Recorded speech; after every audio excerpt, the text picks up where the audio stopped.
ആയിട്ട് ഉള്ളൊരു ബാങ്കേഴ്സ് ആൽഗോരിതത്തിന്റെ നമ്മുടെ OS ഓപ്പറേറ്റിംഗ് സിസ്റ്റത്തിന്റെ ക്ലാസ് പറഞ്ഞുതരാം. അതായത് നമ്മളൊരു മെയിൻ മെത്തേഡിലാണ് ചെയ്യുന്നത്. നമുക്കൊരു ഹെഡർ ഫയൽ ഉണ്ട്. There is hash include stdio.h and int മെയിലകത്ത് n ഉണ്ട്, m ഉണ്ട്, i ഉണ്ട്, j ഉണ്ട്, k ഉണ്ട്, ഉണ്ട്. സോ അതൊക്കെ നമുക്ക് എവിടെയൊക്കെ യൂസ് ചെയ്യുമ്പോൾ പറയാൻ പറ്റും. അപ്പം ഇവിടെ AMA ഓർക്കാം, അതായത് അലോക്കിന്റെ ഒരു മെട്രിക്സ് ഉണ്ട്, മാക്സ് ഉണ്ട്, പിന്നെ ഒരു അറേ ഉണ്ട്, അവയിൽ പിന്നെ നമ്മളൊരു ഇൻഡെക്സിന് വേണ്ടി ഇൻറ്റ് എന്ന് പറഞ്ഞൊരു സാധനം നമ്മൾ യൂസ് ചെയ്യുന്നുണ്ട്. സോ എൻറ്റർ നമ്പർ, അപ്പോൾ നമുക്ക് പ്രോസസ്സിന്റെ എണ്ണം വേണം, അത് n. രണ്ടാം വരുന്നത് നമുക്ക് റിസോഴ്സിന്റെ എണ്ണം വേണം, ദാറ്റ് ഇസ് m. അടുത്തത് അലോക്കേഷൻ മെട്രിക്സ് നമ്മൾ എൻ്റർ ചെയ്യണം. നമ്മൾ മെട്രിക്സ് എങ്ങനെ എൻ്റർ ചെയ്യേണ്ടത് നിങ്ങൾ പഠിച്ചിട്ടുണ്ട്, അപ്പോൾ അത് കൂടുതൽ നോക്കണ്ട. Okay, enter the max matrix enter ചെയ്യാം. Enter the available matrix, array enter ചെയ്യാൻ അറിയാമല്ലോ.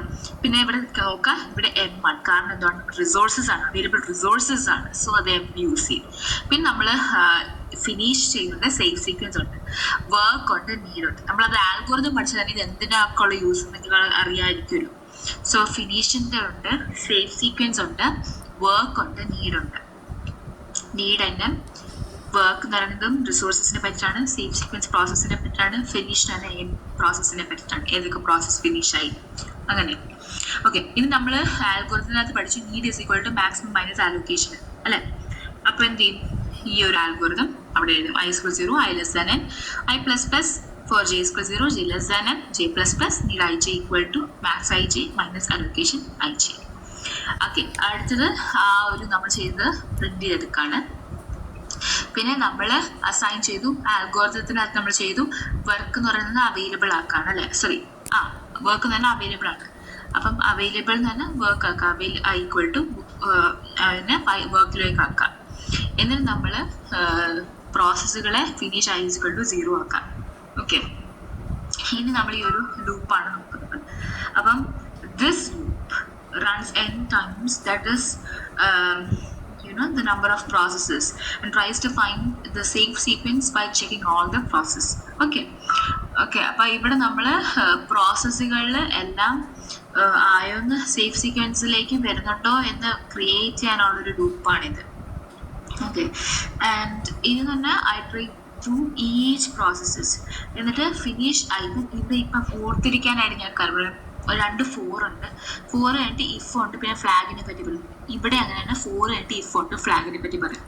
അങ്ങനെയൊക്കെ ഓർത്തിരുന്ന് കഴിഞ്ഞാൽ നിങ്ങളിപ്പോൾ പരീക്ഷയുടെ രാവിലേക്ക് മറന്നു പോകാതിരിക്കും. So 4 i is equal to 0, i less than n, i plus plus, if finish i is equal to 0. അതായത് നമ്മുടെ process is not yet finished. അങ്ങനെയാണെങ്കിൽ നമ്മൾ ഫ്ലാഗ് ഈക്വൽ ടു 0 ഇടും. അപ്പോൾ ഫ്ലാഗിൻ്റെ ഉപയോഗം എന്താണെന്ന് വെച്ചാൽ, this flag is use to determine if the current process can be executed safely. Okay, അപ്പം സേഫായിട്ട് എക്സിക്യൂട്ട് ചെയ്യുന്നുണ്ടോ എന്ന് നോക്കാനായിട്ടാണ്. ഇനി ഇത് എന്താണ്, നമ്മുടെ അവൈലബിൾ റിസോഴ്സിനെക്കാളും കൂടുതൽ നമുക്ക് നീഡ് ഉണ്ടെങ്കിൽ അതാണത്. ഓക്കെ, അപ്പം 4 k is equal to 0, k less than n, k plus plus, i is equal to 0, i less than n plus plus, എന്നിട്ട് if finish i is equal to 0, int flag equal to 0, for j is equal to 0, j less than n, j plus plus, if need ij greater than work j, then flag equal to 1, break. So എന്നിട്ട് ഇതിൻ്റെ loop ഒന്നും ഇപ്പോഴേ അടയുന്നില്ല. Okay, ഇത് 3ൻ്റെ loop ഇവിടെ 3 എപ്പോഴാണ് അടയുന്നത്. Okay, അപ്പം നമുക്ക് flag 0 എന്ന് കിട്ടി. അങ്ങനെയാണെങ്കിൽ നമ്മൾ സേഫ് സീക്വൻസിന് അത് ആ പ്രോസസ്സിന് എടുത്തിടുകയാണ്.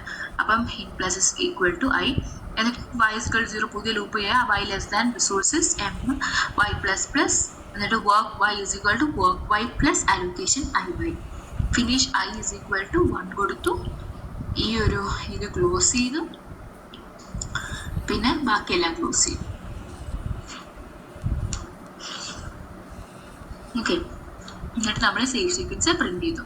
5 മിനിറ്റകം നമ്മൾ പഠിച്ചു കഴിഞ്ഞു. ഓക്കെ.